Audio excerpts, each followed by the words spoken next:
Good evening. The opinions and statements voiced by our guests do not necessarily reflect the opinions of this network. Enjoy the shows. You are listening to WBHM Digital Broadcasting, Birmingham, Alabama.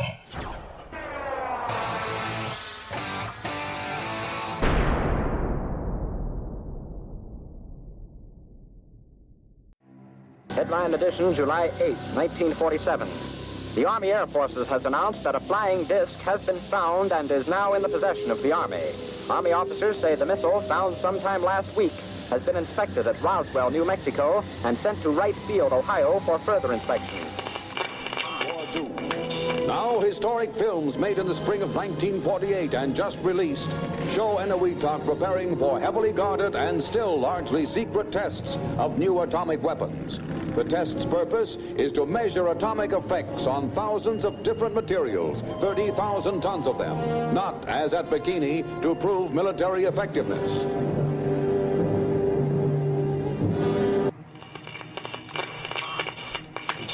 San Francisco police say that 9 persons have been arrested in a narcotics raid on the headquarters of the Grateful Dead, a widely popular singing group.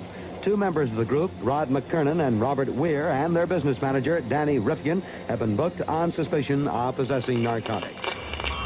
3, 2, 1, 0. All engine running.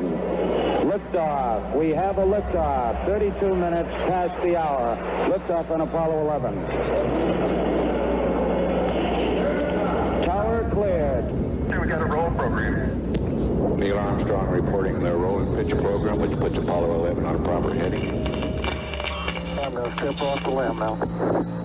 That's one small step for man, one giant leap for mankind. Well, strange lights are causing a viral buzz on YouTube. Could we have caught extraterrestrial activity on a recent newscast? Brandon Arroyo investigates. As the newscast ended, the controversy began back on September 26th. What is that light shining in the back of the dark night sky?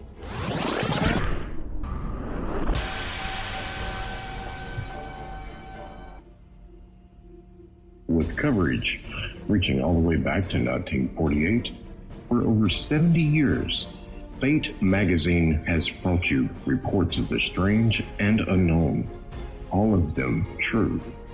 Now, Fate Magazine Radio is carrying on that tradition of setting the standard in paranormal talk radio as we report and discuss some of the most mysterious and perplexing phenomena imaginable in this strange world of ours. Now, here is your host of Fate Magazine Radio, Kat Hobson.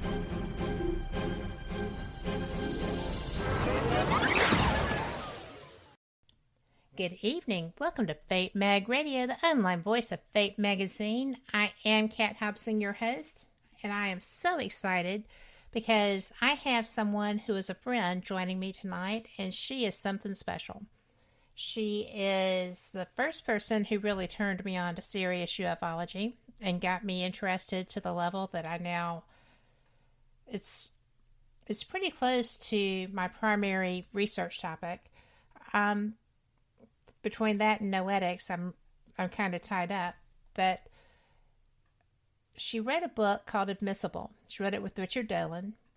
And this book is about how to document your findings and your evidence when you are doing any type of anomalous investigation, be it ufology, Bigfoot, or other cryptids, paranormal, to make sure that what you have is strong enough so that if you have to defend it, by golly, you can.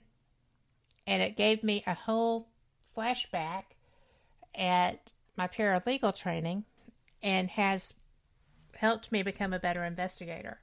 She is, you've seen her probably all over television. She is the most vivacious, serious researcher who is complete and total boots on the ground, has been since I met her. Get out and get dirty, and doesn't matter who you are, let's go. And Chase Kloetzke I'm so glad you're here with me tonight. Thank you. Oh my gosh, Kat, I was so happy when you invited me because we have been really good friends for a long time. I remember when I first met you, I think we were on a paranormal investigation in, was it Sloss? It wasn't Sloss. Is that it wasn't Floss? I met you before that? It was Sloss. Yes, it was Sloss. It was Floss. Okay. Oh my gosh. And we just hit it off immediately. And I have loved you to this day. We've been really good friends. We've been very loyal to each other. We respect each other's work. And I just say enough good stuff about you. Thank you. I was the voice of Fate Radio when it first came out. And I cannot be more proud that you have that gauntlet. Oh, wow. Thank you. I have never asked you how you felt about that. So, I appreciate that. Oh, my gosh. I'm so happy. Well, because I love Phyllis. Phyllis is just a thing and has been doing this work. I mean, this paranormal. She was the first one that included ghosts, poltergeist, vampires, UFOs, aliens, Bigfoot. And, if there was a credible history behind a report, Phyllis reported it or she edited that. So, there's so many amazing contributors. If you look back on Fate magazine, you're shocked at who actually kept throwing stuff in there. Like Nick Redfern. It's crazy. Well, it's funny too because I often book people to come on. Well, especially when I first started, because I was just basically, if I'd read their work, they were getting an email. If I was familiar with what they did, they were getting an email. And almost without fail, I would say 9 times out of 10, the people that I interviewed as we were getting ready to go on the air would say, well, I've had an article in Fate magazine in edition, and always. And I thought that was so cool. And, not nearly as cool as when I read Gray Barker's book, Men in Black, and thought it was Nick Redfern's and was talking to him about it at one of the conferences. And Nick said, oh, that was Gray's book. I'm like, oh, well, you're in it. He said, I know. So that was fun. But, it's just. Has been in publication. I'm sorry. This magazine's been in publication since 1948. Mm-hmm. It's like, come on. Like, there's something worthy about that content if you're still in publication in 2022. Without doubt. And, it's really, like you said, if it's a credible source, she's going to run with that.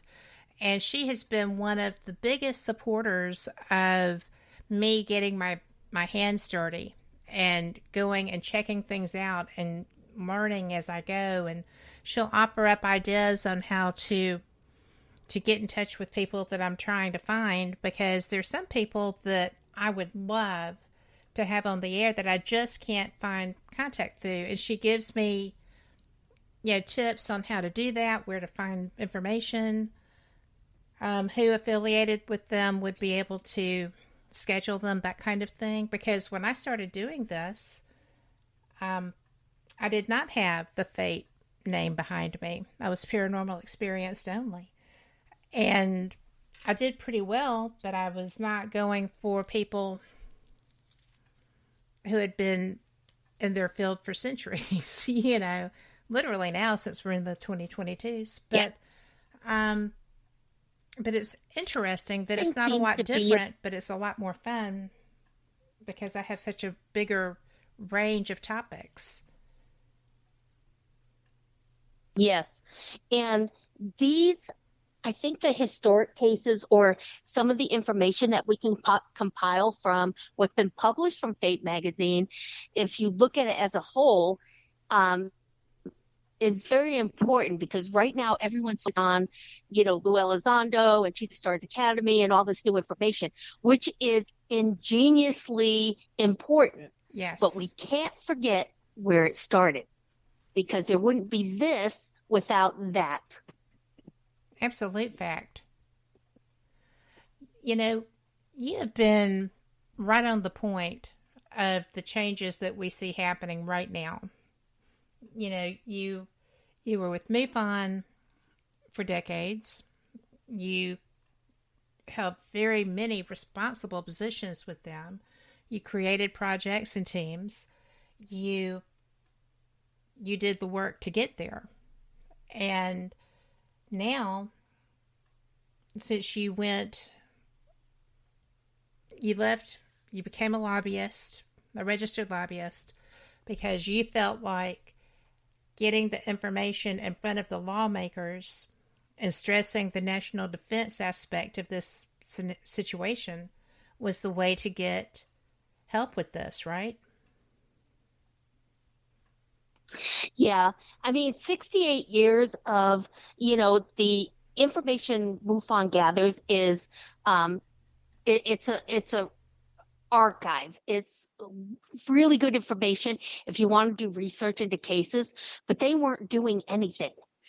They had no, just like To the Stars Academy. These are the 5 observables. These are this, these are that. And they just never got there. And, I just kind of felt like at the time I had gone to the Citizens Hearing for Disclosure that Steve Bassett held. And I honestly, when I sat there, I watched these lawmakers, and it doesn't matter whether they were retired. You think that half of those people on that stage couldn't call Obama at the time, and he wouldn't accept their call over any Republican?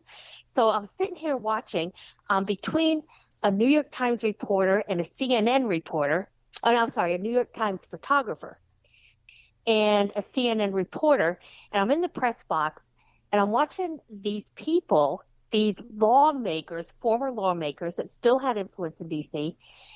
They were so polite on Monday and Tuesday. They're looking at each other. And then all of a sudden Wednesday, you're starting to hear things like, we need to open those files. And, it was just crazy. And I saw these lawmakers with professional and orchestrated, admissible information change their minds. They're all about it. They went on further after the hearings to even help like John Burroughs, and there was just this whole big cabal just working. And I thought, there we go. This is how we crack it. Nobody's done this before. If you want to kind of disclose this information is real, you have to go through the lawmakers and you have to go through DOD. Period. Done. That's all they were listening to. So the people that they found most credible were the witnesses that gave testimony with evidence that was, brought up as validated, were DOD. That's who they listened to. They don't care about Roswell. Honestly, they don't want to know about, Cash Landrum. What affects my position as a government employee at this moment that I can have something to do with? You have to stay in the present. They don't care about 50 years ago, 70 years ago. I promise you they do not. Well, that's why this now is such a hot topic, because you have people who are certified commercial pilots, trained commercial pilots, who are in flight with passengers leaving LAX, who are having experiences with craft, interacting with their craft. And they don't understand what they're seeing. They know it's not us. But, they're being approached, they're being circled, they're being affected by something that they don't understand. And it's happening often. And it's happening in credible locations with good radar systems. I think it's been happening in a frequency, but now that they're allowed to report it and they're not given all that drama and shut your mouth, or they're embarrassed to even say they've seen something, it's all just it's all coming out. And I never thought it was going to happen, Kat, in my lifetime, that I was going to actually see the acceptance of the UAP phenomena or UFO phenomena within our military and our most professionally, highly trained personnel, whether it's a submarine or, aircraft or, just, a former pilot out in his backyard smoking a cigarette. Right. It's crazy how this is getting. It is crazy. And, one of the things that I sit back sometimes and I ponder this, and I remember the people that taught me ufology. And Stanton was my primary educator behind you. And he knows all this stuff now. And it would not blow my mind in the least to think that he has a hand in this. But, I sit there and I look at all these greats who have come before. I had the opportunity to interview Dr. Jacques Vallée recently. People who have been in here from the get-go, like you, who are still putting forth information and still boots on the ground and still doing the research and the studies. And I have to think that everybody feels like you, that they didn't think that they would get to see this. It's fascinating to me. Yeah, I hear, everyone knows my favorite source for UFO information or just what's going on and breaking news and all that is hashtag UFO Twitter. Oh, yes. And we're on there all the time. And all these stories coming out, and there's brilliant writers. Oh my gosh, these people that are dig deep, and they're younger. And I'm so excited, Kat, because I'm slowing down. Jacques Vallée slowed down a bit. Like we're all kind of like, okay, I was a door kicker 3 years ago, yes, and ma'am. after COVID, I'm kind of like, after a while, it's kind of like, you know what? I think this 2 years of not being able to do investigations personally because of COVID, I found like this other little like hub for me, and I'm comfortable here and I love it. So would I give up boots on the ground investigation for the right information? Hell no. Nope. But at the same time, I'm just not willing to invest the kind of money that it takes to run these things or whatever. And, really looking at like some of my equipment, and it's like, if somebody else has got boots on the ground, a little door kicker like yourself, girl, we'll talk. Well, then we will talk. But, I just have been such an admirer of the get in there. I'm going to get this information, and if you don't want to give it to me, I'm going to find someone who will. Attitude that you and others have taken through this, because if it weren't for the congressional hearing, which really a lot of people thought that didn't do much good, it did. It got people's attention. It made people listen. Made people realize that, well, there's some credible people here talking about this. And it was game-changing. And then, nobody really talked about the Roosevelt's experience. Go ahead. Right.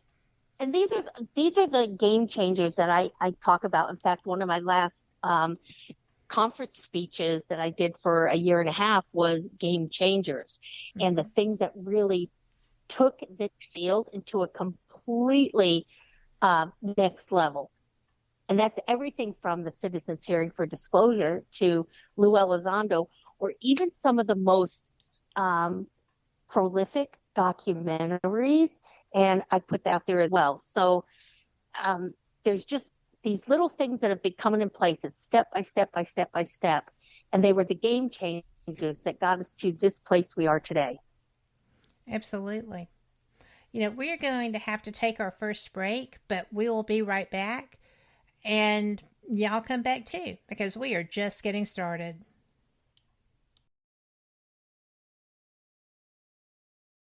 Warning, the following message does not necessarily reflect the views of WBHM-DB or its hosts, guests, listeners, or of any functioning adult in general. In fact, Frank should probably seek professional help. Listener discretion is advised. Hi there, Frank Lee here. I thought that I would spend a few moments telling you about the positivity from the network here. The overall message of para-unity and happiness, and how everyone here wants to get along with everyone out there, and how everything is just wonderful. Wait, Cat's not looking. Okay, I've got something to really tell you.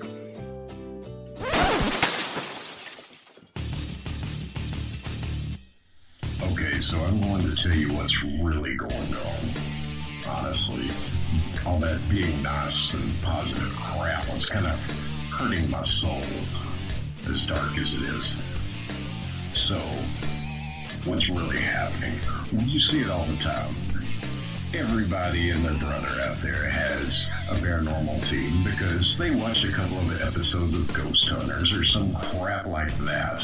So they go and they spend half their mortgage payment on tools and things that light up that they don't understand. And then the next logical step after buying matching black t-shirts and posing like 90s rappers for their Facebook page is to, of course, have their own podcast. Well, you know what? You're not going to find that crap here.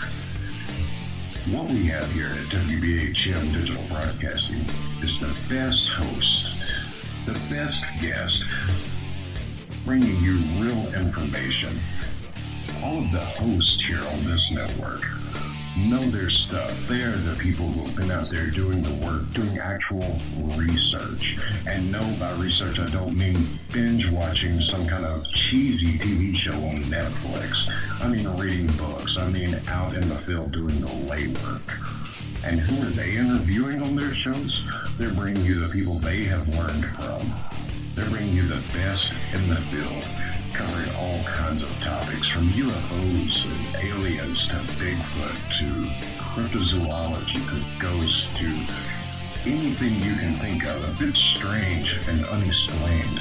It is here, and you're going to get the best information here. So stay tuned to WBHM Digital Broadcasting. Don't go anywhere. Speaking of going somewhere, I've got to go before my mic gets cut. We'll see you there on WBHM-DB.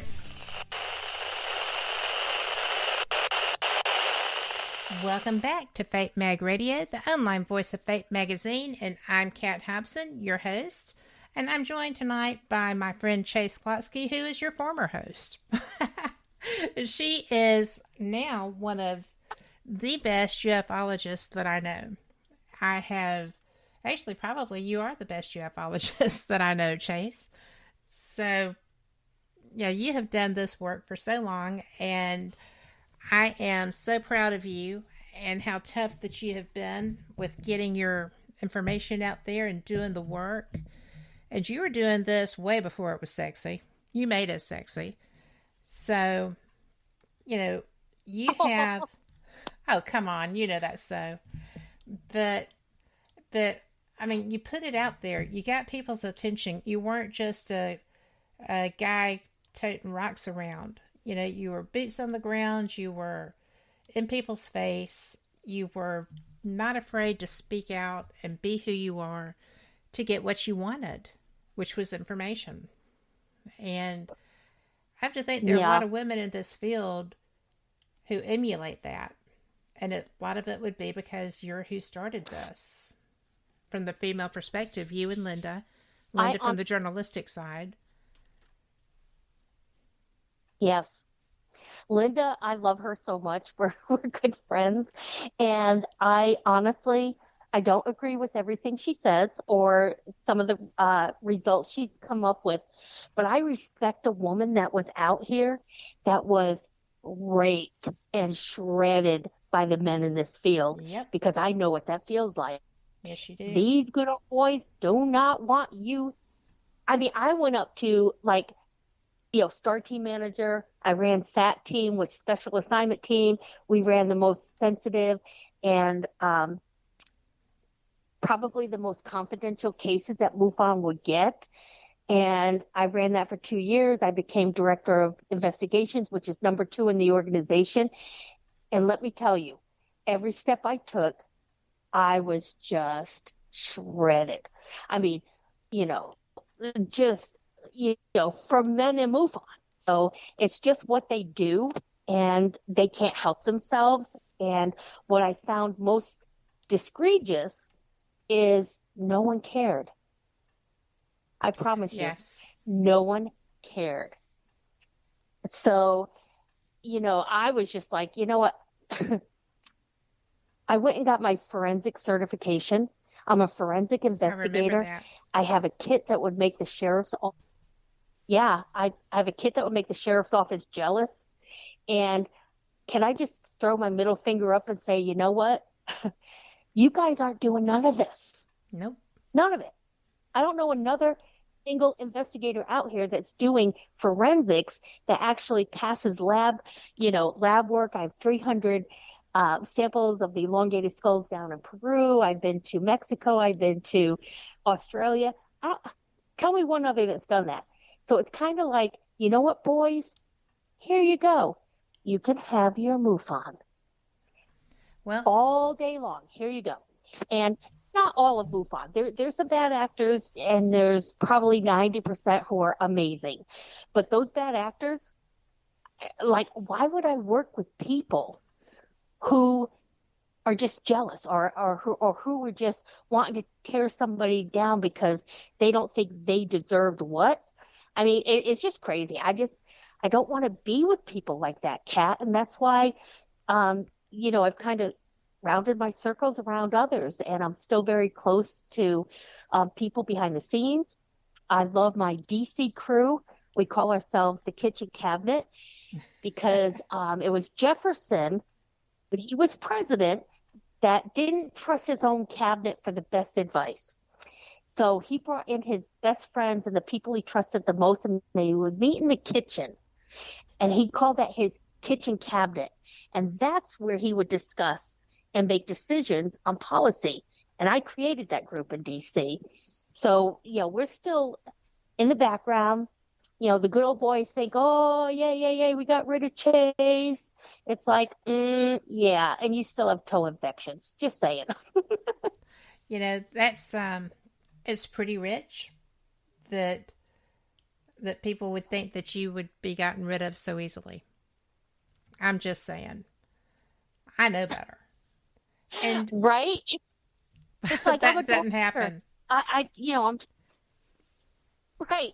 It's like, when they say when a door closes, another one opens. I'm like, screw that, breach it. When the door closed, breach it. Yeah. Well, we were talking about things that I have trouble getting through, and I have really just determined fairly recently that I'm not taking no for an answer anymore.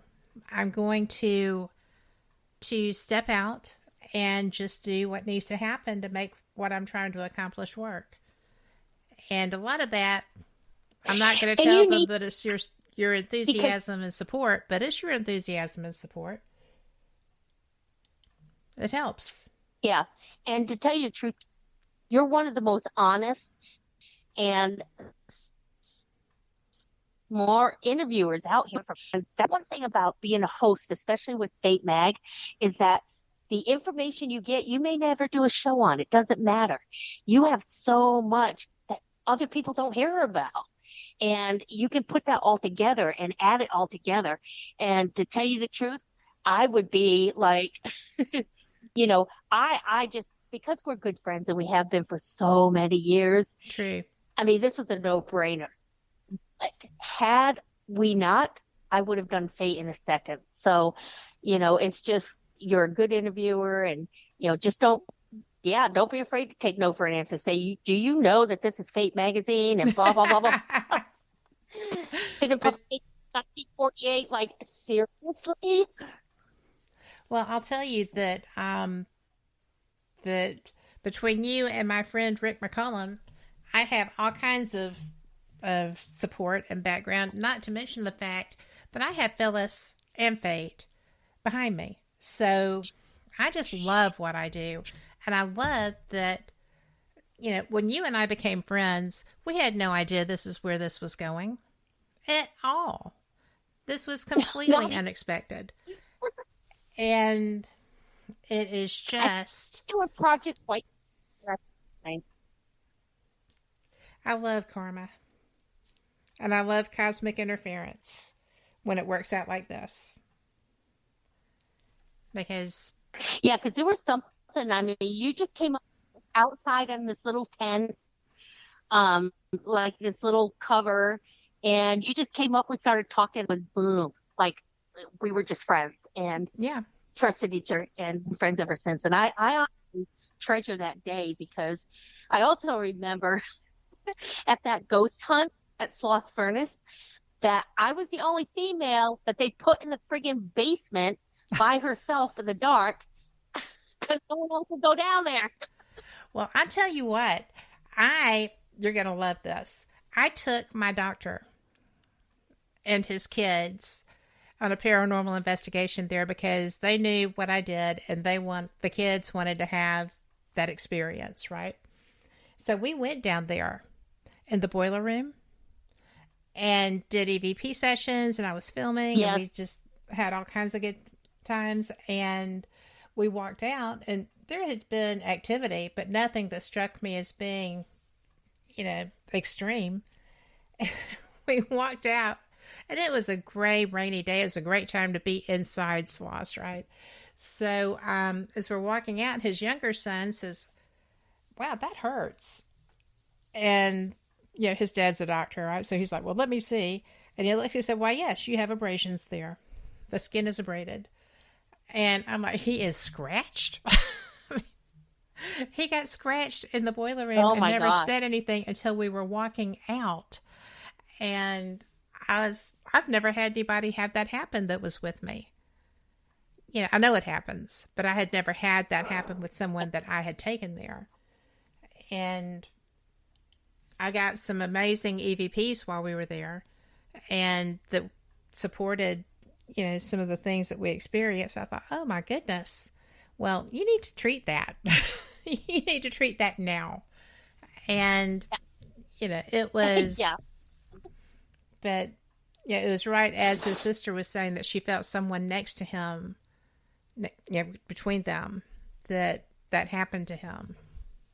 So I was just like, well, that's interesting.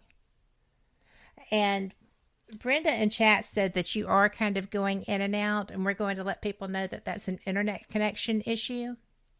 So it's not that Chase is trying to give us the dash. She's there. But, yes. But you're living the life up there, though. But yes. 2 years ago, my husband and I moved to the mountains of Pennsylvania, and we're pretty high up. And the internet, we got our internet in, and the guy gets done. He's like, "All right, you got 1.5 speed." And I looked at him, and I'm like almost like passing out. And I said, "We just left D.C. because we lived in D.C. with over 300. What do you mean 1.5? Like how's that even possible?" He's like, no, don't worry. It's 25 times faster than dial-up. And I'm like, the fact that you even have to use dial-up, I'm going to pass out right now. Well, I tell you, it is, I lived in rural Georgia for a while, so I totally feel that, okay? And I don't care. I'm getting to talk to you and getting to share your information, and it's worth a little hesitation here and there. So this is... I just hope the audience doesn't get frustrated. I don't think they will, because the information is still there. It's just taking a minute here or there. It's okay. Oh, yeah, a little delay. Well, yeah, delay's still here. The information, like I said, is still there. And besides, you're flipping Chase Kloetzke. You're worth listening to, even with a little hesitation here or there. Oh, so, I have told you that before. That's my girlfriend. Well, I'm going to ask you. I know about, when you were doing your investigations, and I know about the triangles that, the triangle that came over as y'all were doing a field investigation and that type of thing. What I don't think I have ever asked you is, why in the heck were you out in the field in the middle of the night with a bunch of people looking for UFOs? What made you think that was going to be a good idea and something you had to do? I've never asked you why you do this. I think it's because when you're, the first thing we do is I just don't go running out there on a report. You want to vet your witness. And when they're talking about possible physical evidence, trace evidence, or, even something you can record, because that specific investigation was in Tennessee, and the witness was saying he and his cousins were chasing these orbs down the country roads. And when you get there and you realize there's not even light pollution. I mean, when you talk about backwoods Tennessee, it's crazy. Now, to get in my vehicle with another female investigator that probably would have pissed her pants had anything happened to us, like literally, you start thinking, what am I doing? I don't know these people. He could be a serial killer. He's walking me through this friggin' woods, or he's driving me through the woods into this it's the biggest cornfield. I mean, it's hundreds of acres of corn. What am I doing? I have nothing. So there were times like that I would kind of wake up and just say, he even got out of, oh my gosh, he was a great guy, but he got out of his truck and he had a big old shotgun, and he, we're on the tail, his truck, tailgate down, and he comes around, he puts that gun down. I look at him, he goes, I guess you could tell by his face, he goes, no. We have a problem with coyotes out here, and this is in case, we encounter one. So, I can only imagine that face. But yeah, so the other thing that hit me is we're so far out in the country. Number one, they don't call 911. They take care of this situation, and whatever the results are, that's when they get the police or the sheriff out there. This is a guy who's not prone to run because he brought a shotgun out in case he had to face a coyote. So, there's little things like this that really add to, not only just credibility, but just these aren't people prone to fantasy. He's not one that's going to say, hey, I'm seeing this stuff in the sky. They don't want that attention. He was horrified at attention, which is why to this day I don't put out his name, his address, or anything. And mostly because of his wife. His wife was very good for the first 2 weeks because, we were out there, we had incident, we did this, that. And the one thing I promised her is it wouldn't turn out to be a circus. Well, sure enough, the MUFON state director had to go out, and he brought his girlfriend, and then the, instructor came, the chief investigator came out, and, his wife literally pulled me aside and just said, Chase, I can't thank you enough for everything you've done for me and my family, because you have really answered a lot of questions. Because I saw the same thing he was reporting, and so did other investigators and other people out there. He felt vindicated. She said, but are you a mom? I'm like, yes, ma'am, I sure am. Yeah, I'm a wife. And she's like, how long would you let this stuff go on before you decided, let me have a chance to let me get my family back together? I'm not going to live like this. I'm not going to have all this drama. She said, can you tell me exactly what's happening? No, ma'am, I can't. I can tell you what I know. I said, and she goes, can you tell me why? I'm like, no. And she said, can you tell me why this is happening? All this? I said, no. She goes, so I'm pretty sure your work is done here, and I appreciate everything you've done. I love that woman so much because that's exactly Mama Bear. That's exactly the woman I would have been, just after a couple weeks of all this. Everybody wants to come out and try to find the triangle or the alien. Everybody's like, it was just ridiculous. And I promised them that wouldn't happen. But at that time, what do you say to a state director or a chief investigator or, they had the address. It was just, I just felt bad. So I just remember the one thing he said was they didn't want the attention on them. So, having cars pull up with like, MUFON, UFO investigator, like for their family or their relatives or neighbors to see. Yes. Horrified them. These are people, I remember him saying one thing, Chase, around here, we mind our own business and we don't like people who don't. Yep. That had to be so difficult. How long did it take, Chase, for that case to die down? It was a long time because it ended up in the MUFON Journal, my report, and then I had Bigelow's people calling me because at that time, we knew that they were working Skinwalker. So some of the things that were happening at Skinwalker, they wanted to see what the similarities were. So I talked to Calm Heller and, and just, it was just this craziness. And actually it was 2 weeks that I found out that the other investigator never saw that being because she was already past it when all this happened and we all started running. I saw her running, but she was already past that. It took 2 weeks because we didn't talk to each other. We couldn't, to have admissibility or to have a decent testimony. We couldn't talk to each other and just say, "Oh, did you see this? Did you see it?" No, I shut it down the minute we hit his driveway. Well, so once it got out, they really did, the family, really didn't have any way to escape the circus, did they? Not really, except the fact that I was terrified. And I'll tell you why I was terrified that some of this information would come out.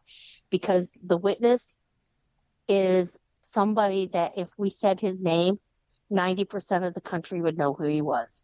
He was a national figure. He was loved. And, it was just, I didn't follow the sport. So, we pull up and, the other investigator, Allison, she's our team investigator. We pull up in his driveway and she goes, "Oh my God, oh my God, oh my God." I'm like, "What?" No. She goes, and I'm like, and she told me the name. I'm like, "Yeah, no." I get out of the truck, I shake his hand, and, it's just like, had no clue whatsoever. And when I found out we had already established a different kind of relationship, I didn't have to be all, goon girl, a roofie or whatever, but he is a national figure. That's funny that she went fangirl. Well, we have to take a second break, so we will be right back. Yeah, I hope y'all are enjoying this nearly as much as I am. My guest is Chase Kloetzke, and we will be back after this. You are listening to WBHM Digital Broadcasting, the best in paranormal talk, only on Paranormal Experience Radio, broadcasting live out of Birmingham, Alabama.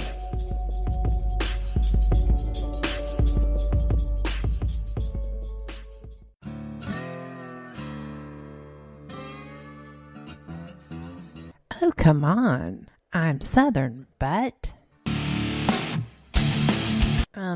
Nope. That'll do. Hello.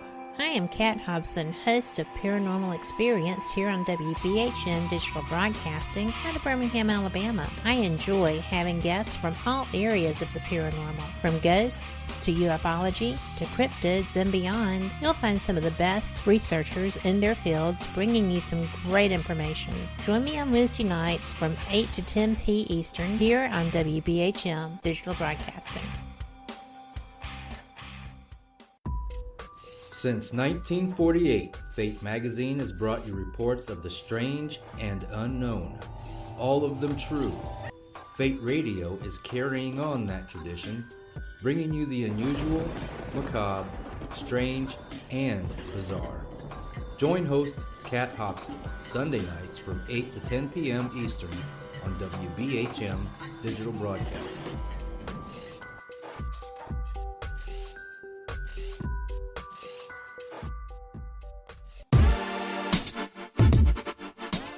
You're listening to WBHM Digital Broadcasting, the best in paranormal talk, only on Paranormal Experienced Radio, broadcasting live out of Birmingham, Alabama.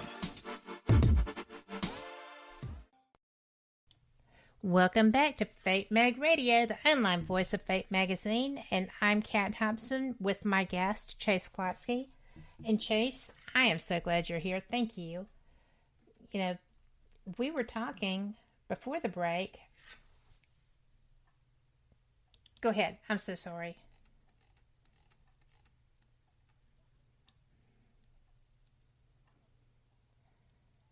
Oh, I love chit-chatting with you, too. Got to be careful how you say that. But it is always a thrill to get to talk to you. I enjoy you so much. So I was very glad the first time that I saw you speak when you were giving your lecture on the Peruvian skulls, the elongated skulls, and you had just gotten your results. And I was so proud of you because that was such a big honking deal. I mean, you rocked that too. Oh my gosh, thank you so much. That was all they needed was a proper DNA sample, which is clean suit. You follow all the, Justice Department protocols, because it's not any different than taking DNA off a murder scene or a rape scene or, even any investigation. There's only proper ways to make this admissible, and you don't need to change the wheel. You just follow what they're already doing. What you need to know is what they're doing. So this was something that I just really got heavily embedded in. And like I said, I've had a little over 300 samples. I've never had a contaminated sample. It's not rocket science. I swear anybody can do this. It's, but it's just following proper rules and protocols and procedures, methodologies that have already been proven. And that's the only thing that made me successful in this, including like the Star Child skull and other things like even Malibu base, underwater Malibu base that I did with Rob Lowe. How did you do that underwater? That's easy, because now what we did is, so I'm with Rob Lowe. We're on a research vessel, and it's it has a wet lab and a dry lab. And this is a research vessel that is just really compared to NOAA. So it's just amazing. So we get underway, and we get up to that Malibu underwater base that's so popular on, Google search or whatever. And we send down Mohawk 2, which is the exact same drone that found the Titanic with Steven Spielberg. Yes, I'm familiar with so, those. we're in really good. Yeah, well, thank goodness that Rob Lowe and his production name can get bank, because I could never do a fraction of this. So I was I know, so but how great lucky that you did to be there. Right? So we throw down Mohawk 2, and we have side scanning radar, and there's all this other stuff going on at the same time. And, it's a TV show. So, Rob's all into it, because he always said it's more fun to believe. And I'm like, yeah, it's more, I need more than fun. But right. I need evidence. So, yeah, at the end of the show, he even said, I know Chase is skeptical because I wouldn't follow the line. I wouldn't follow the dialogue like, oh, yeah, this could be. because I had already done a report. And the Malibu underwater base, it's like, okay, so we have this structure how many meters under the water? Well, if we can find this, we can find every friggin' downed airplane in Bermuda Triangle. So what's going on? Why we're not seeing that? But we're seeing this beautiful base. It's just looks so pristine. So they kept talking about Point Magoo. Point Magoo was this big thing because it was right there off the coast of, Catalina Island. And, you had this huge military base. Well, they didn't do their homework because if you expand that search a little, Port Hueneme, get this, I swear, Kat, I was dying. Port Hueneme is the home of the sea bees. Right. Underwater construction sea bees. So if anybody was going to have anything to do with that base, it's not Port Magoo, it's going to be Port Hueneme. So I did call the quarterdeck of the dive team, underwater construction dive team. I knew to call, military wife, a Navy wife. I know I can call a quarterdeck. And I'm like, hey guys, I'm doing a story on this, this, and this. They were so helpful. They kept saying that base is built on a double fault line. So we would never, ever build there. I'll tell you where we would build, and I would love to have this. So he was so helpful. But then I'm like, so why is this structure so perfect and pristine on Google? So I did one thing no one else did. I called Google and talked to their photography team, their whole survey team. And I even named the guy that I talked to in my report. Mm-hmm. And he's like, Chase, these aren't photographs. He said, we take all sorts of photos from different sources, especially out in the ocean. It's easier on the roads, but he said, we do them from balloons, we do them from drones, we do them for, just drive-bys, whatever. He said, what we don't capture, the computer fills in. That's not a photograph. It's a computer imaged result. Well, at this point, I'm like, oh my gosh. So, I went to another couple sources and blah, blah, blah. But it really amazes me how people don't follow up. Why didn't you call Google?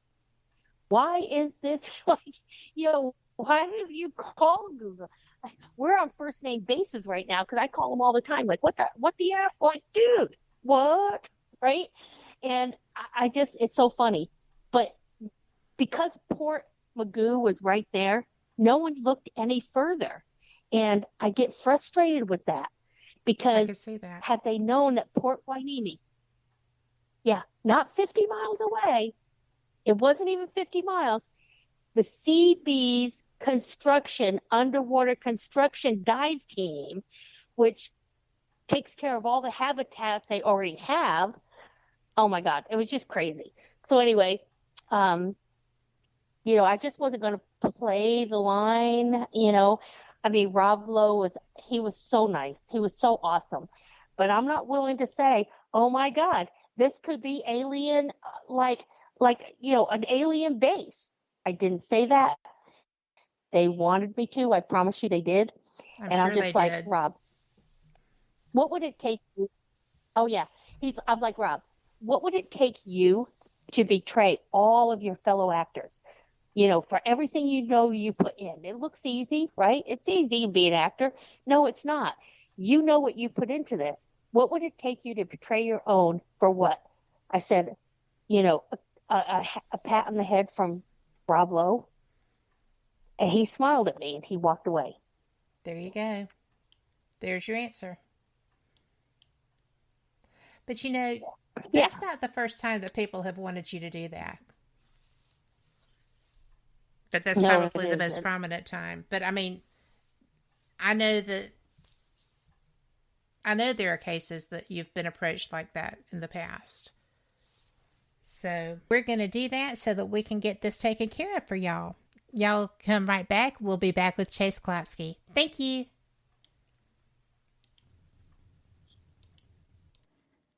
Live from NPR News in Washington, I'm Janine Herbst.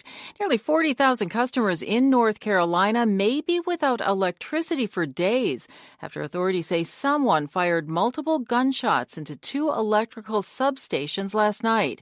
Jay Price of member station WUNC has more. Moore County Sheriff Ronnie Fields said state and local law enforcement officers investigating the case had been joined by the FBI. So they're on board and they're working with us to determine exactly who done this. Now, I can say this individual that done this, it was targeted. It wasn't random. Fields said there would be a county-wide curfew overnight and key power equipment would remain under guard. County officials opened an emergency shelter to help residents cope with expected sub-freezing temperatures Sunday night and said schools would be closed Monday. For NPR News, I'm Jay Price in Chapel Hill, North Carolina. A surge in RSV and flu cases has strained hospital systems across the country, including in Oregon, where hospitals have run out of beds for critically ill children and infants.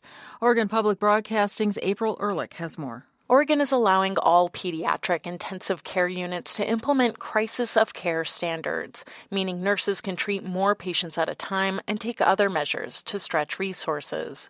Hospitals have moved some infants to neonatal ICUs, typically reserved for premature newborns. Now those facilities are strained. Oregon allows hospitals to use these emergency care standards when resources are severely limited and when there's no option to transfer patients elsewhere.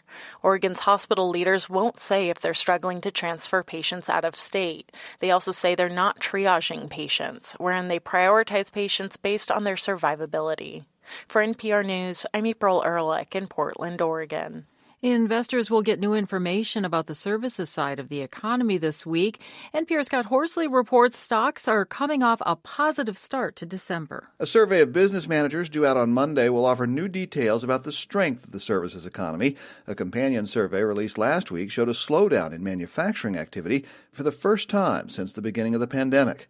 All the major stock indexes gained ground this past week, with the Dow climbing about 0.25%, the S&P 500 index rising more than 1%, and the tech-heavy NASDAQ jumping more than 2%.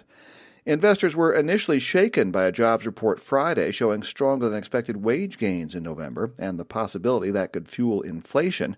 For now, though, markets are betting the Federal Reserve will stick with a smaller interest rate hike at the next Fed policy meeting in mid-December. Scott Horsley, NPR News, Washington. Asian markets are trading higher at this hour. The Nikkei, the main market in Japan, is up 0.1%.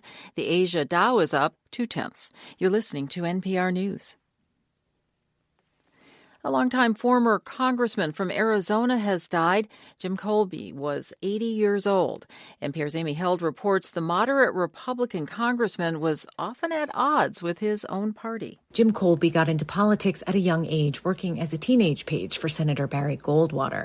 In 1985, Colby was elected to Congress as a Republican, representing a majority Democratic district in southern Arizona. He bucked his party and supported immigration, abortion, and gay rights. After a decade in office, Colby announced he was gay, but said it didn't affect how he legislated. He had voted against federal recognition of same-sex marriage, later changing his stance and marrying his partner. He retired from Congress in 2007, switching to the Independent Party in 2018, telling Arizona Public Media Congress had gotten more polarized and dysfunctional. But I'm hopeful. I think the institutions are great, and I think they will pull us through. The Arizona governor has ordered flags flown at half staff. Amy Held, NPR News. At the weekend box office, Black Panther: Wakanda Forever took the top spot again with an estimated $17 million in ticket sales in its fourth weekend. That brings its domestic total to $393 million. In second place, Violent Night, an R-rated action comedy about a cranky Santa, debuted with $13 million. In third place, Disney's animated movie Strange World with $4 million. So far, it's taken in $25 million domestically. U.S. futures contracts are trading lower at this hour. All three major indices down about 0.1%. I'm Janine Herbst, NPR News.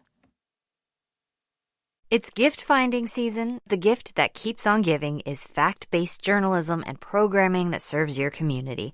Make a donation to the NPR network to give these gifts to everyone. Give today at npr.org/donate. Welcome back to WBHM Digital Broadcasting out of Birmingham, Alabama. The time is 5 minutes after the hour. Welcome back for the second hour of Fate Mag Radio, the online voice of Fate Magazine. I am Kat Hubson, your host, and my guest is Chase Kloetzke. And we have had just a little touch of technical problems, but you know what? They're done. So, Chase, I am so glad that you are here. I'm having the best time talking with you. At the same. We always have a good time talking. I mean, whether it's an interview or just, girls talking over coffee, whatever, it doesn't matter.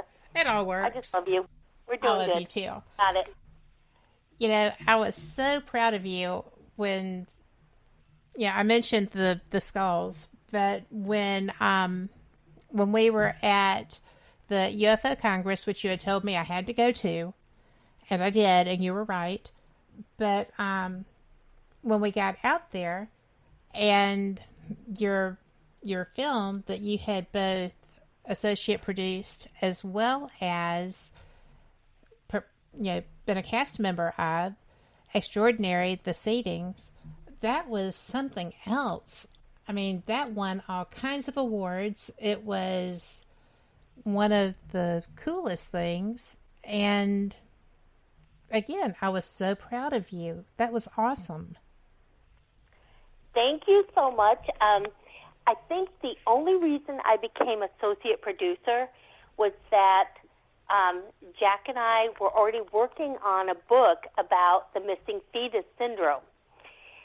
And he and the showrunner got called to Netflix and was asked, hey guys, your first film, Extraordinary, is doing so good. Do you have anything else? And Jack just said, well, yeah, we have this. So then he called, he's like, oh, it's okay. I'm like, oh my God, I just want this information known. So I don't care if I get credit or not. No one cares. So they made me associate producer, and I contacted some of the witnesses I was already involved with, talking about them being pregnant and all of a sudden not. I mean, this is a crazy thing. There are thousands of people out there. Yes. So I'm very proud of that film.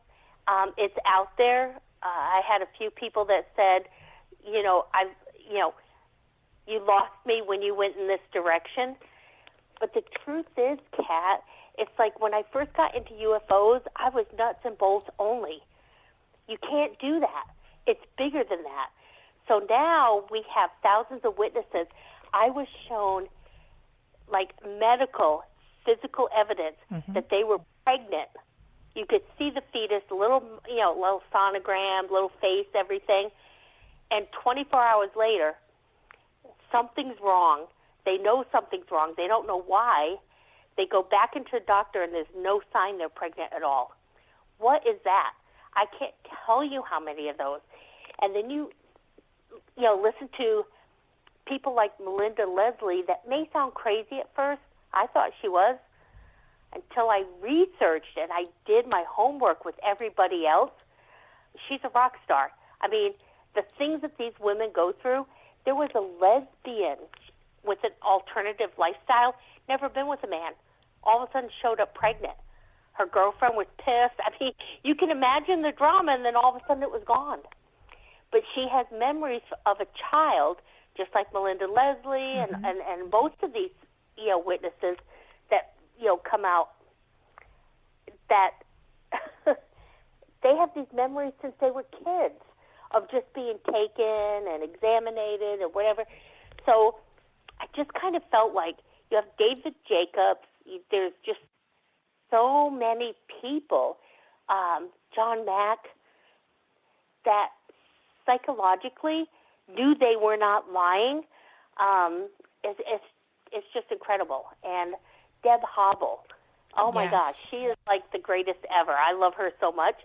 And, how are you going to dismiss these people? They're not nuts. They're not crazy. All these years later, they have normal lives. They just have this little thing about being abducted. Right? Just this little tiny issue. Yeah, it's just crazy. I interviewed I'm so proud of that film.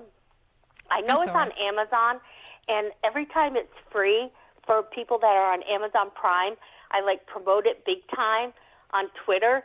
I don't use Facebook. I used to be big on Facebook. I don't like it much anymore because it's just it just seems like it's more commercial and look at me, where UFO Twitter is about putting out information. But and we're force multipliers. You put out something in UFO Twitter, and we find it, and like Christopher Sharp and some of his articles, he comes out, he's been dead on for 2 years. We throw that out there to all our Twitterverse. So, I'm really proud of that film. You should be. And I really wish, I really, every time it's free, I promote it. I don't promote it when it's not. I promote it when it's Amazon Prime. Well, that's okay. I promoted it for you, so it's okay. Yeah, I mean, what is it, Richard Dolan, Mark D'Antonio, everybody. Yeah, there so many people in this that when we won the award at International UFO Congress, but we won awards that had nothing to do with UFOs. These films, this film did very, very well just out there, period. But half the audience in International UFO Congress went on the stage. I mean, we had everybody. Yeah, it was crazy. It was awesome. There were so many people up there. So it was brilliant. I love that film so much too. And some chat said, "Well, I'm not a twit." I'm like, "That's okay. You have me for promotions." So I'll put it out there. But I'm part of UFO Twitter also, and I just love that. I've gotten some really fantastic guests out of that pool of interesting people. So, Kat, you are so on the pulse because I kind of see there's this new group coming up, and I love them. They're smarter than we were because they get to start where we left off. And I just really love this group. I could name names. I probably won't because I'm not sure that's appropriate on this show. But I will tell you that these younger crowds, I endorse them 150%. Yes. I spend more time on promoting them and giving them the encouragement and, just kind of that, I don't know, just mama bear stuff. Yeah. And they've got it. They've got it. I could name 10 right now that are effing killing it. Yes. And all the rest of us need to support them. I'll be very honest with you. I've had a few health issues lately, and I've turned down a TV show called Skinwalker Advanced, or it's like Skinwalker, more than Skinwalker anyway. But conferences, cruise invitations, I'm just done with that, Kat. What I really want to do is be an insider to help these younger groups come up and to really promote some of these young talents that are, I swear to God, they're smarter than us. I hate to say that, but they are. Well, it's they oh think my differently. God. They think differently. They're so amazing. Because of their internet skills. They're just oh my God. So that's really where my focus is right now. It's not so much getting out there in the field. It's hey guys, what you got? And it doesn't hurt that you bring such a vast array of knowledge to the table either. Oh, well, thank you. I hope so sincerely that one day soon I'm old news, because that means this field has gone so much further ahead that that's what we're focused on, and that's how it's supposed to happen. It is. And I agree with you because, 2 or 3 years that UFO Twitter actually started taking off. And I started seeing the same people all the time that were proffering all these really intricate and interesting ideas. And yes. I always say I'm not a math and science person, but ultimately I get it. And the quantum side of things was blowing my mind. And I reached out to someone and I said, look, I'm not grasping this. What am I missing? And this person who is an unbelievable quantum scientist, quantum mechanics person, sat down and said, this does this, does this.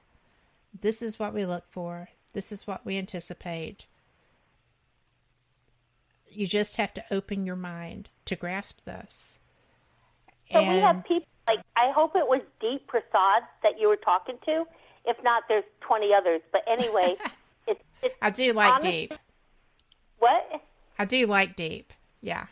But these are the kids that are coming, oh my gosh, they're freaking rocket scientists. They were raised on the internet. I'm an internet refugee. I got my first computer at 36 years old. And, like, these kids, that's what they know. That's all they know. That is all so they know. I'm trying to play Scrabble on the game with my grandkids with these, like, and I'm just like, he's like, Mims. They call me Mims. When they want something, they call me Mimsy. But it's like, Mims, hit the A. No, hit the X. And they're 4 and 5. It's just, I'm so happy to see this new generation coming up. They're so good with what I guess we started. I didn't start. I'm a refugee. But I'm just like, oh, my God. Like, I remember the internet coming on with noise. Like, you remember that? Oh, my gosh. For old AOL, AOL sign-on noise. Yes, absolutely.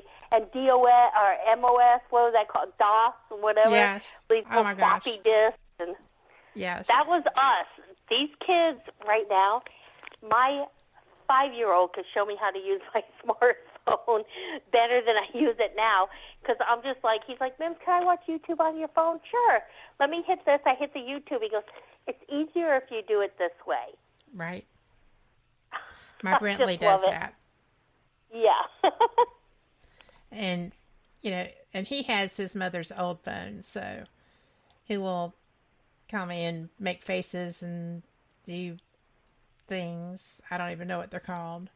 But, I mean, I'm sorry. I'm pretty tech savvy, and sometimes it just blows me away what this kid can do. He's done it forever. But yeah. Anytime. Well, my oldest grandson is 20 years old in the Marines, and my youngest is a granddaughter who's 5 years old. So I've got a lot of little grandkids in between, and they're all way smarter than I've ever been. So I'm happy that this new generation is, kind of taking a bite out of this and getting involved. And they spell bite differently than we do. Exactly. So, well, I will say that it was not Deep who gave me my quantum mechanics lesson. But he is somebody that I follow, and I find him fascinating. I find them all fascinating. I'm with you. I mean, can you imagine with the inquisitiveness that we have if we had these tools? And, if NASA had the tools and the knowledge that they have now, even the stuff that's known that they know, right. It would have been so fascinating. I am just really hoping to have a ringside seat watching the things as they progress after my time here is done. Of course, I'll have all the answers, and I'll be out having dinner with Stanton and his wife, so, exactly. That's okay, too. But we'll be having cosmos and lobster. So yes, we will. And fresh Maine lobster. Yes, I love Deep. He is such a good guy and somebody that you can message privately, and he will get back to you. He's running his own he's like MIT Uber achiever in MIT. Yes. So he's so great. But then there's so many others, And I like the guys that get out information, that they're starting their own podcast. Yes. And, yeah, they're just putting out stuff, and they're actually getting some real research done like we did when we got started. Mm-hmm. So, meaning not me and you, but when we, in This era. Yeah. 1994, yeah, and we didn't have this, they have a whole new avenue, and I'm really proud of the group that's coming out of UFO Twitter. There's so many good things coming out. And Christopher Sharp, yes, I could name 25 others, but if you're going to follow one person on Twitter, that's the guy to hit. And Vinny Adams. Vinny Adams is another one.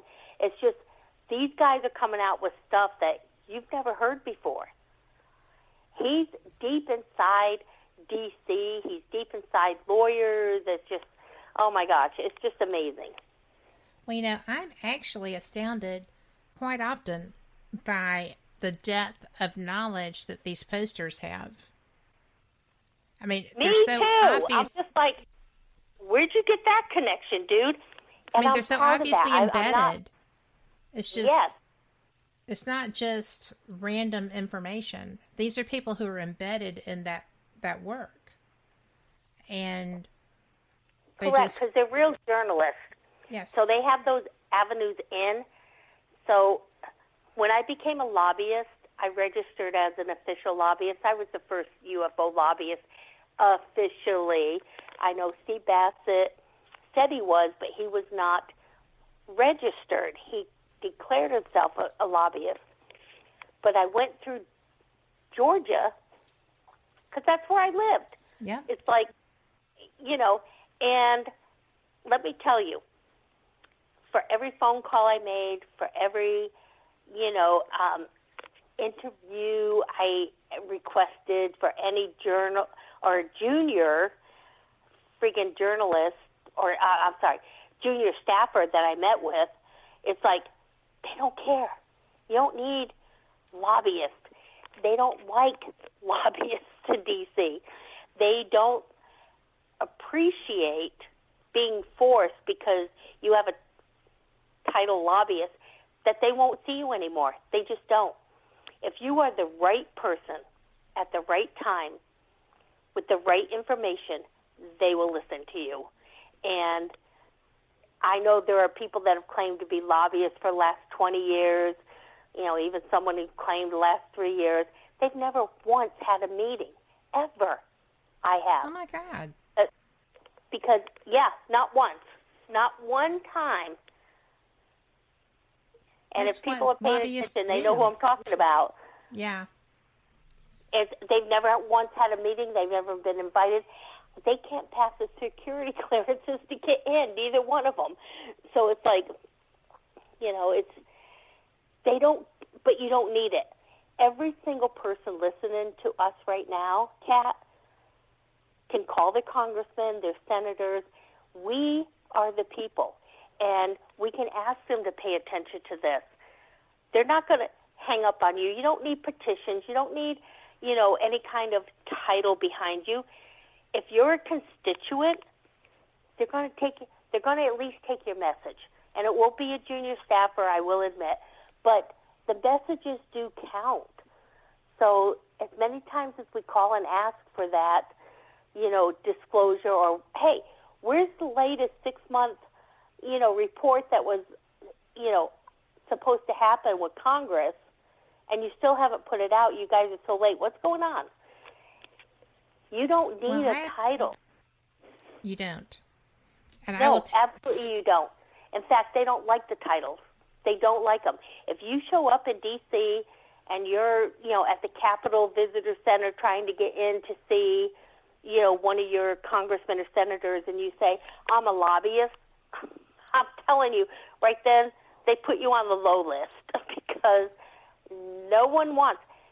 And I want to ask, and I don't mean this to insult anyone, because the one person that I really do admire is a UFO lobbyist, has never gotten in, never gotten past the steps of the White House. And it's like, dude, why? Let's figure this out, because I did. I dropped the lobbyist title. I did not renew my license the next year as a UFO lobbyist. I didn't drop it. I didn't renew it because it was just like not necessary. It was a hindrance. You know, that's one of the things that I admire about you most. And for those people who have not already, because I've shared it everywhere today and yesterday and all over the place, but ChaseKloetzke.com, and just go look and learn. There's so much information there, including the fact that the right people with the right information get seen. And I copied that verbatim from your website and put it in my thing. We have to take a quick break. That's a good thing, because all they care about is national security. Yep. It's like we talked about a little bit earlier. Do they care about Roswell? No. These people have so much on their plate as lawmakers, and as much as I hate politicians, and I really do, by the way, there is a lot on their plate that they have to go through. So, for us to talk about Roswell and, blah, blah, blah, blah, blah, blah, blah, blah, blah, blah, in Pennsylvania had an acorn, it's just like, they don't care. They don't. What's going on today with our fighter pilots and, all the government employees? They're not bringing in, witnesses from, VAS cases or MUFON cases. They're not doing that. They're bringing in the people that they trained, that they paid, that they trust.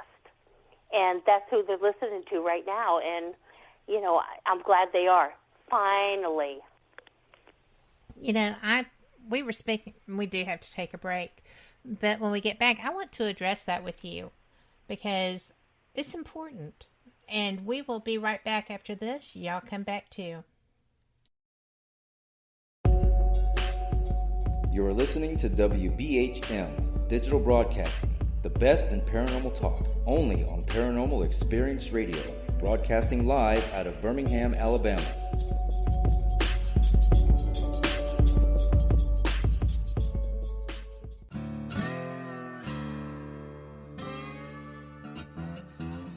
Oh, come on. I'm Southern, but... Nope. That'll do. Hello.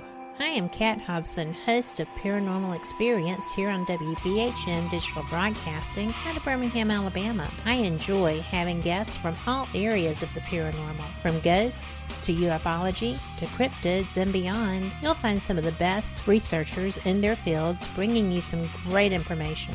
Join me on Wednesday nights from 8 to 10 p. Eastern here on WBHM Digital Broadcasting.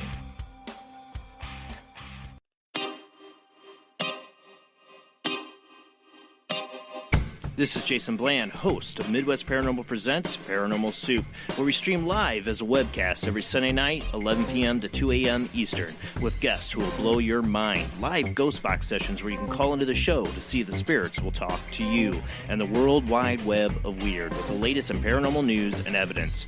We're bringing the weird every Sunday night, 11 p.m. to 2 a.m. Eastern on our Facebook page and YouTube channel. Don't forget to follow and subscribe.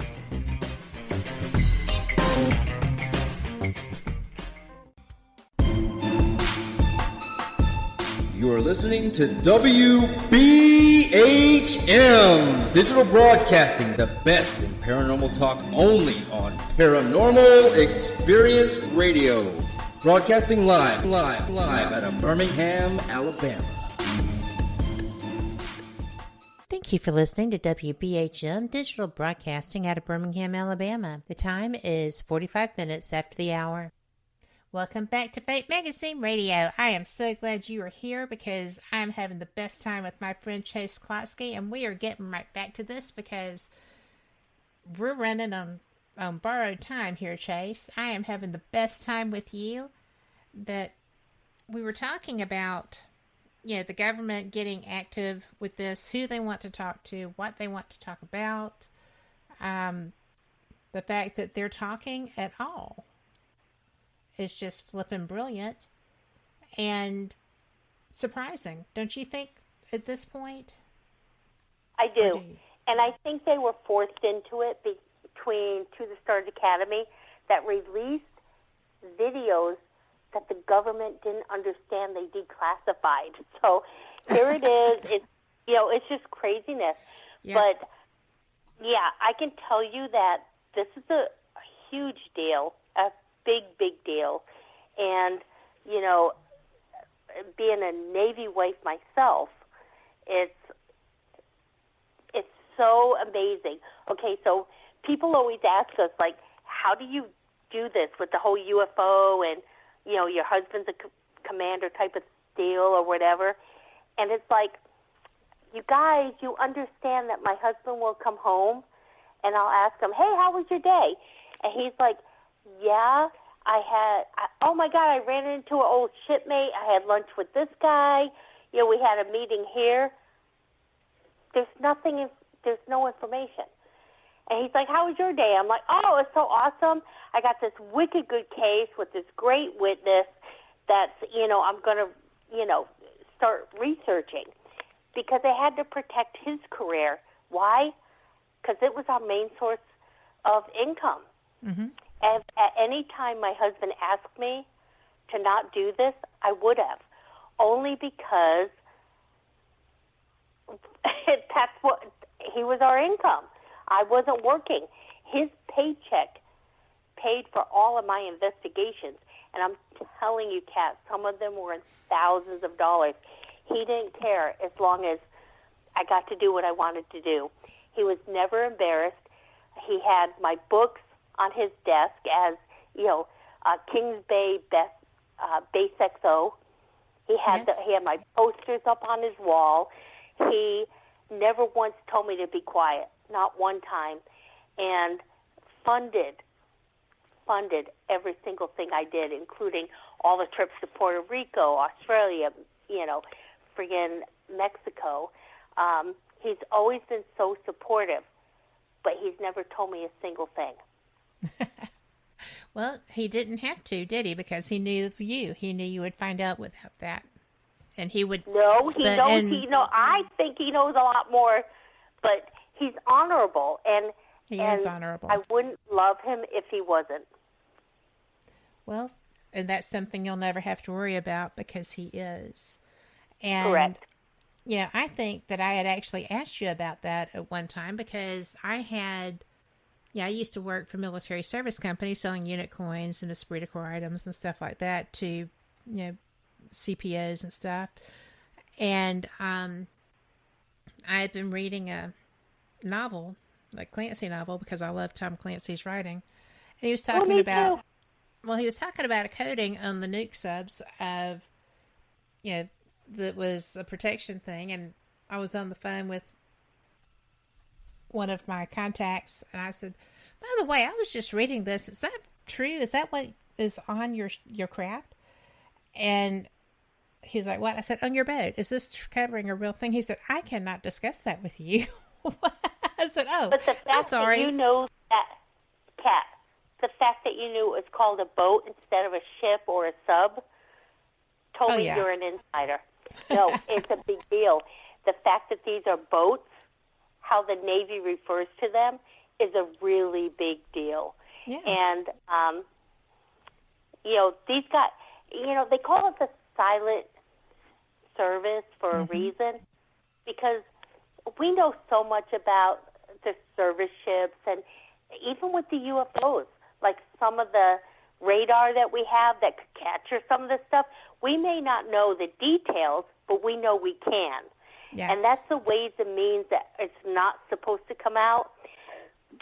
But you mess with a submarine, oh my gosh, it's still one of the most top secret. I remember watching, like, the invasion of friggin' Iraq when it first started, and there was a CNN reporter saying, oh, we have the Seabees. Honey, you have the SEAL team coming up the steps.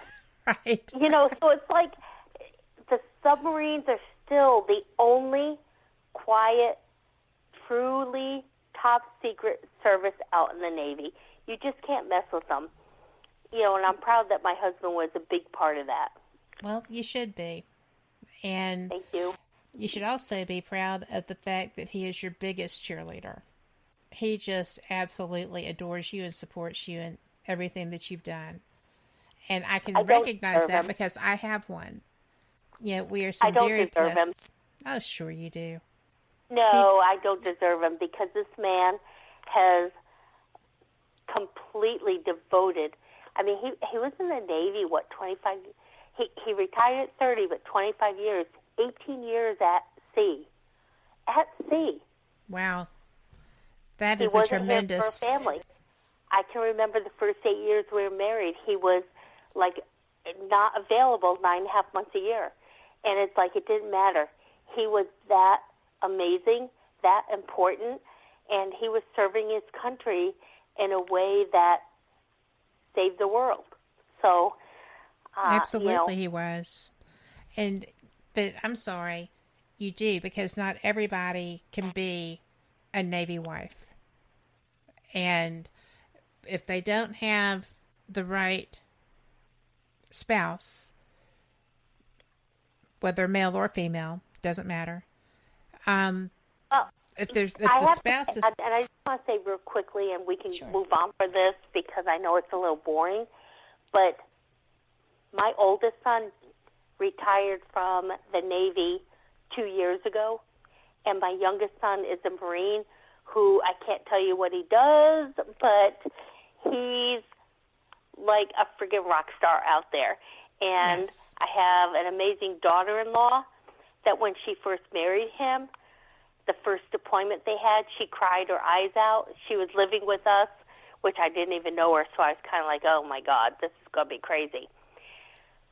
But, you know, she came down. I'm like, honey, I know it hurts. It hurts every time. It hurts every single day they're gone. But you can't do this. You can't keep crying. You have to marine up. Exactly. And you have to, right, and you have to take care of your family and things that need to get done. So tomorrow morning, take all day. I will love you so much. Take all day. I will cuddle you. We'll have ice cream, whatever you want. But tomorrow, you're getting up at 8 a.m., and we're getting up, and we're going to go and start our day. And you're going to marine wife up. She's been the most amazing, you know, and these are the things you need, even with people that come forward with UFO experiencers or experiences or things. You need the wives and the family members and the kind of the group members, like the friend group, that know you. They know you're not a liar. They know you're not prone to fantasy. They know what you're saying is truth because they've seen it or they've heard 10 others say they did. So I'm just really proud of my little military family, I'm just going to say. Because my youngest son is Marine, my oldest son is retired. You know, my I can't believe he's retired. I remember when he went in. I know. I'm just like I was dying. That's astounding. And I didn't realize it had been that long. I mean, to be quite honest. And privately, I would love to tell you some of the stuff he's done. But in the meantime, we have people out there that are really looking for our best interest. We have people that have been embedded deeply that didn't take one side or the other. I'll be honest, Kat, I can't stand the guys that say they're all evil. I don't like the guys that say they're all good. I don't like the guys that say it's all extraterrestrial. What if it's transmedium? You know, it's like, dude, show me the proof. Give me admissible proof. Exactly. That what you're saying is the all done, I murdered this guy or whatever. And if you can't do it, get the F out of here. I'm not joking. You know, I've been doing this too long to tolerate it.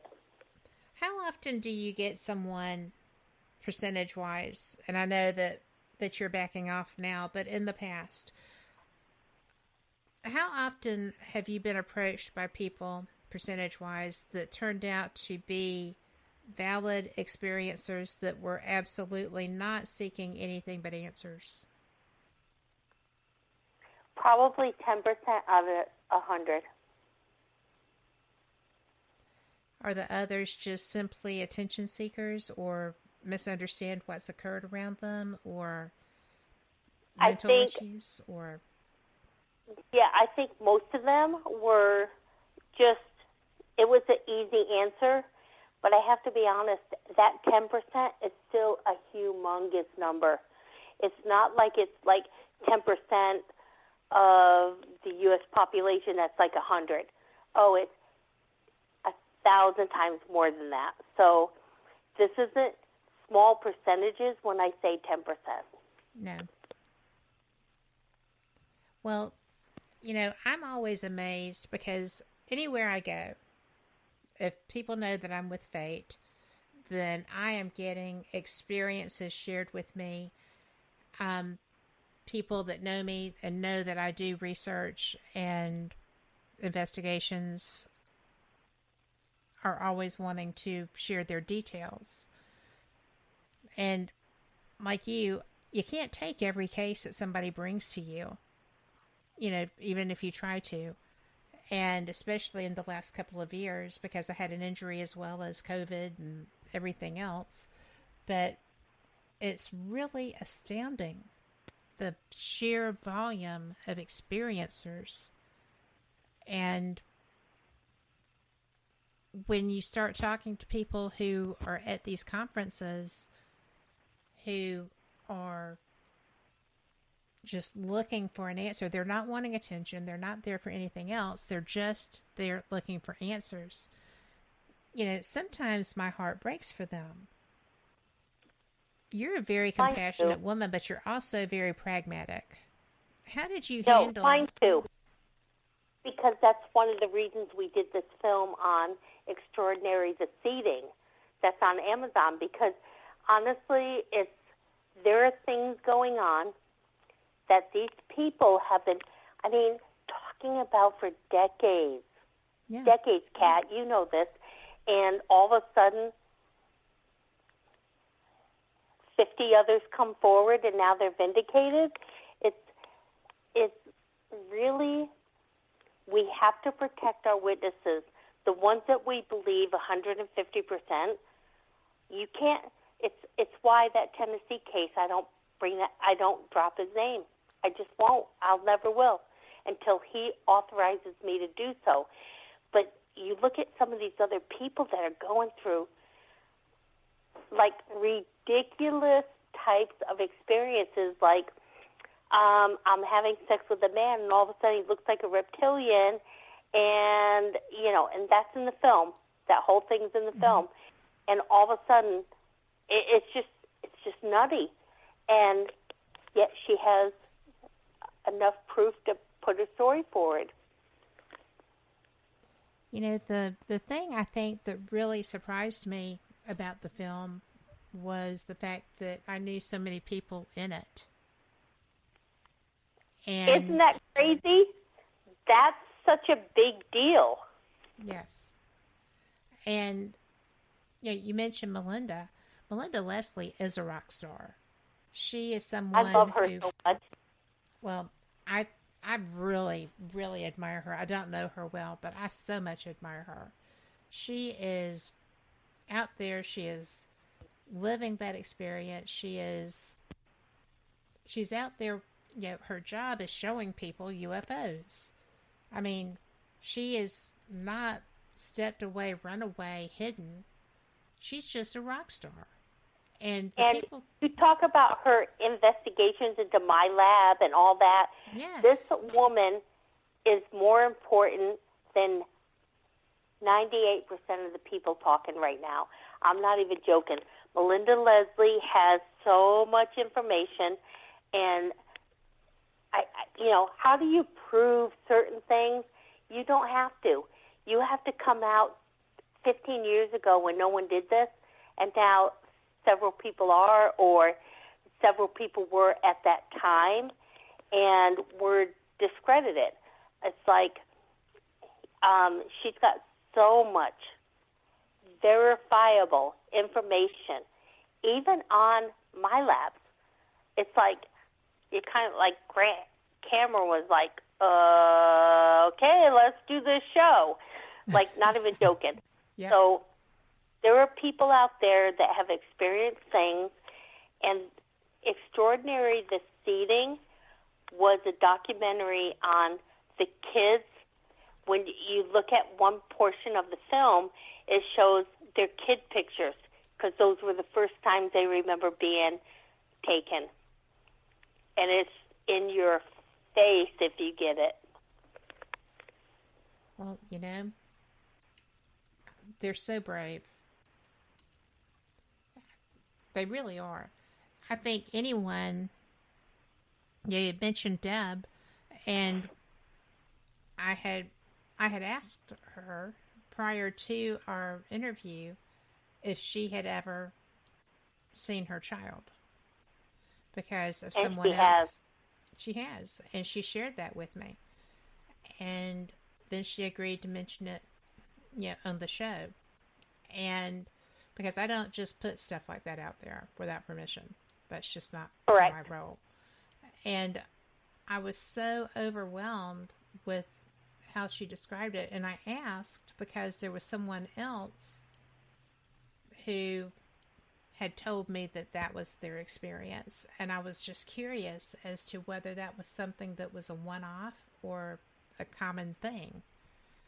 And it's turning out to be more common than I would ever have anticipated. I'm sure you're aware of that, but we have to take our final break. So we will be back. Y'all come back too, and we will finish our conversation with Chase Kloetzke. If you have questions, put them in the chat room, because she'll have answers, I'm pretty sure.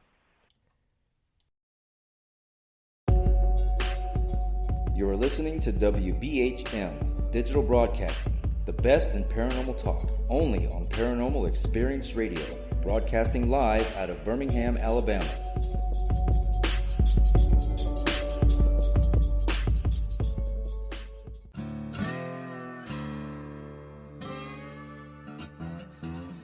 Oh, come on. I'm Southern, but... nope. That'll do. Hello. I am Kat Hobson, host of Paranormal Experience here on WBHM Digital Broadcasting out of Birmingham, Alabama. I enjoy having guests from all areas of the paranormal, from ghosts to ufology to cryptids and beyond. You'll find some of the best researchers in their fields bringing you some great information. Join me on Wednesday nights from 8 to 10 p. Eastern here on WBHM Digital Broadcasting.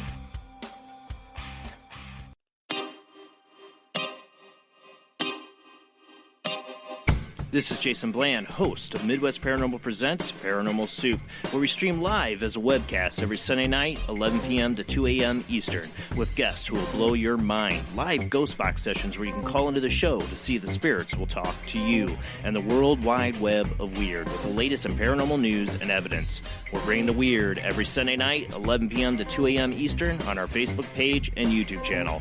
Don't forget to follow and subscribe.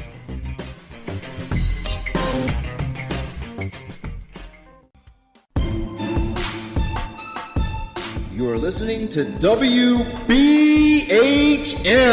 Digital Broadcasting, the best in paranormal talk, only on Paranormal Experience Radio. Broadcasting live out of Birmingham, Alabama. Thank you for listening to WBHM Digital Broadcasting out of Birmingham, Alabama. The time is 45 minutes after the hour.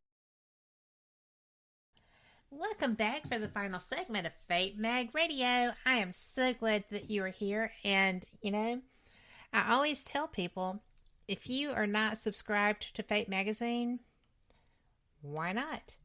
You can go to fatemag.com and find anything you want. If your subscription needs to be renewed, if you're looking for some trading cards, if you're looking for back issues. And I'm going to tell you, if you have a story that you're trying to find specifically, Phyllis is going to know where it is. You would not believe how she catalogs these things. I had a guest on with me who had submitted an article, did not know that it had been run, and when I mentioned it to Phyllis, she said, well, that was run in this edition, and I've got a copy. I will get out to her. She sent her 2 copies. So, yeah, she's a rock star. So, check it out, fatemag.com. Just go find whatever you're looking for. I bet she has it. And Chase, thank you so much for being here. I am really enjoying this so much. And I appreciate your time and your knowledge because it's vast. It's so my pleasure, Kat. Seriously, my pleasure. Well, what would you like? We've got 10 minutes. What would you like to share with people? What would you like people to take away from this interview knowing about you that they may not? Probably that this information don't give up on. So when it comes to UFOs and even some of the paranormal stuff that you're seeing from like Skinwalker Ranch and other things that are coming out in Skinwalker Ranch Beyond, which will be on History Channel soon. I could be a part of that because of health reasons. But let me tell you, don't give up on what you're doing. You know, if you believe in it, push it forward, keep it still, keep it sound, and hopefully, you know, one day I honestly think we've already been vindicated. When 2017, that New York Times article came out from Blumenthal and Leslie Kean, it's like, what? Like, Kat, it was like, oh my, what the F just happened? Right. Like, it's this craziness, and it's been that way ever since. Then we had To the Stars Academy come out. Okay, maybe not the best program to come out, but there's Lou Elizondo, Chris Mellon, Leslie Kean, and Eric. Yeah, there's Eric. There's all these people. You can't dismiss. You just can't do it. It's not going to happen. Right. And the Willis Davis documents, count on them. For those that don't like them, you know, just until you find proof they're wrong, get the F out of my way. Yep. If you can document that, then we'll talk. Correct. And, you know, people are so quick to be naysayers about anything that comes out here. And I don't ever know if that's simply because they're terrified of the topic being a real thing. I think there's a lot of that. Or if they're, professionally jealous because they didn't get that scoop. Or, if they had given up and just found out that this was actually happening. I've seen a lot of people who have allowed themselves to fall by the wayside, who are the biggest naysayers now of the things that are happening. I think that's tragic. And what admissible proof do they have? Even Mick West, wait, why was that a seagull? Let me tell you 15 places you could have looked, including Google Images, including, they're not going there. And I just, I really don't have a lot of tolerance for them anymore. Yeah. I won't even listen to them. Could they be right eventually that, this was this was a false report, or this is just stupid? Maybe. I don't care. You've been wrong 75 times in the last 80. So I don't care. So for me personally, it is what's admissible and what's not. And Kat, honestly, I think we've already proven disclosure. I'm not looking for it anymore, which is why I'm no longer out in the field like, going crazy. I'm literally stacking behind, listening to my information, listening to Lou Elizondo and Chris Mellon and Leslie Keene and all these people and saying, you know what, guys, what can we bring to the table that will do more than you have? So until I find that, and I will be looking, till I find that, I'm going to be good. Well, I get a lot of people's nose bent when I always say, disclosure's already happened, when they closed Project Blue Book and had all of those cases they couldn't explain. That was admission that there's something out there. We don't know what it is, but it's happening because these are cases. And there was a bunch of things that they couldn't let go of. They were out there. And I bend a lot of noses out of joint when I say that. But I will always feel that. We have had that verified, that there were things that our government did not know about that were happening to people. And everybody just ignores that.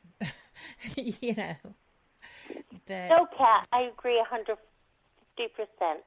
When everything is said and done, we have so much evidence, physical evidence, trace evidence. You look at even Cash Landrum down in Texas. I mean, just go back to some of the biggest cases we have, and it's just, there's no denying this. There's no denying this. And they need to just shut the F up because they don't know what we know. They don't. I mean, even the people in the citizens hearing for disclosure, they didn't know what we didn't know. They didn't. No. And, but it's by choice at this point. If Correct. They don't know what we know, it's because they're hiding from it. Correct. And that's not our problem. That's on them. We have not even really approached the fact that the reason this is getting so much play, I think, and you had a large part to do with this, is the national defense angle. And, that kind of put people, when pilots started saying, well, yeah, they're there all the time, man. We just don't know when they're going to become solid. There's going to be collisions at the rate we're going. People had to start listening to that, didn't they? Yes, they did. And Kat, can you imagine being a fighter pilot out there and all of a sudden seeing crap? It's like, what the F? Yeah. And then being told, oh, wait a minute, you need to divert to this area because they're already there waiting for you, which is top secret, where you're supposed to be. It's unimaginable. Yes. But the fact that it's all coming out, it's awesome. But there's not going to be a Chase Kloetzke or, a field reporter down on here breaking this. We didn't have access to that kind of security code. This is going to be about DOD, national security, and them finally admitting one thing or another, because we don't have the technology to, like, an analysis or examine this, or if you know what I mean. I do. Well, even if they would give it up. Yeah. Correct. And I think that's why they're playing the national defense card so much, is because that doesn't get released. If it is a national defense issue, it's not shared. And that's they have to prove ways and means. Oh, I'm sorry. You want to declassify this? tell me what ways and means are not important. And that's the problem. Yeah. Yeah. But it sure is interesting to be sitting here watching this happen.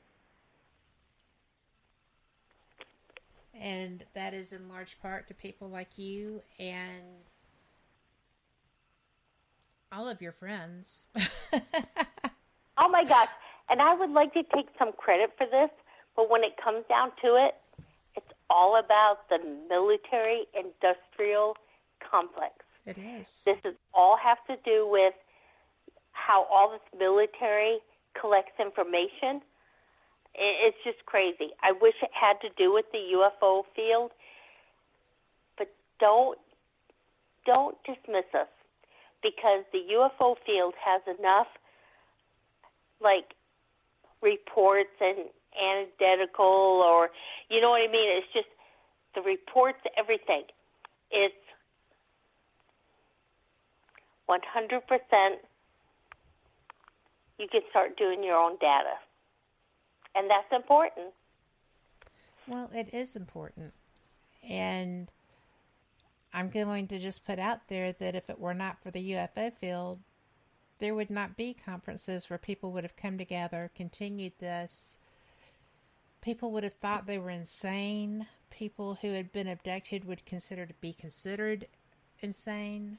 I mean, it's just, I can't imagine being someone from the 70s, 60s, that time period, who was abducted, especially publicly, and we know people who were, who still have those experiences that they have to deal with, they're coping with, because there wasn't a way for them to get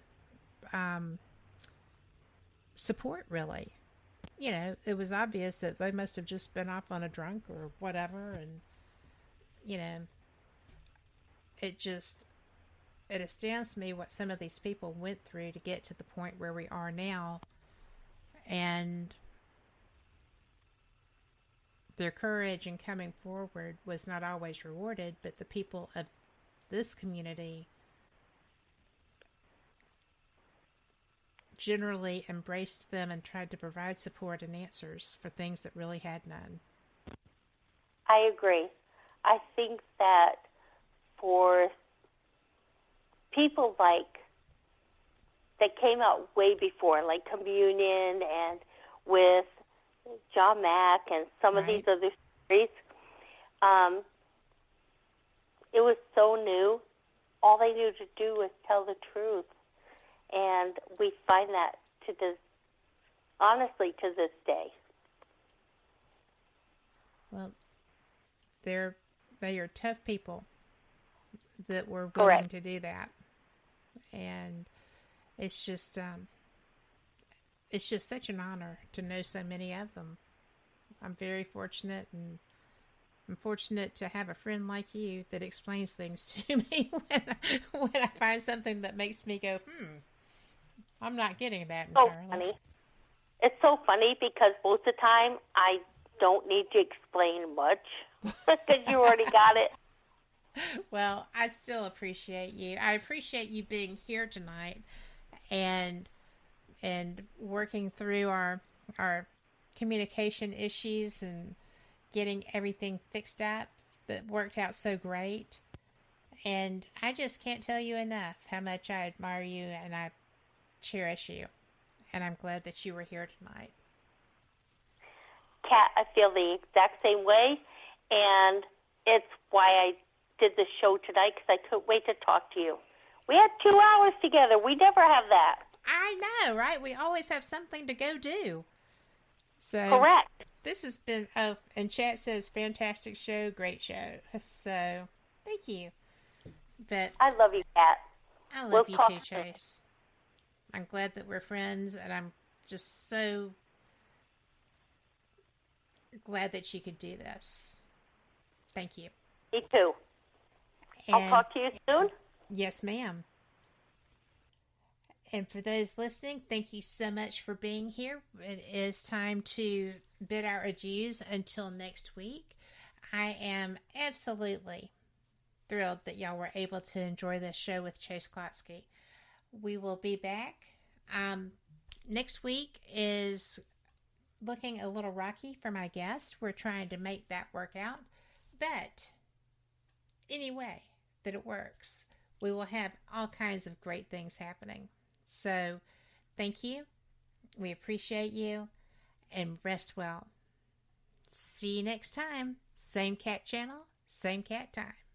Good night.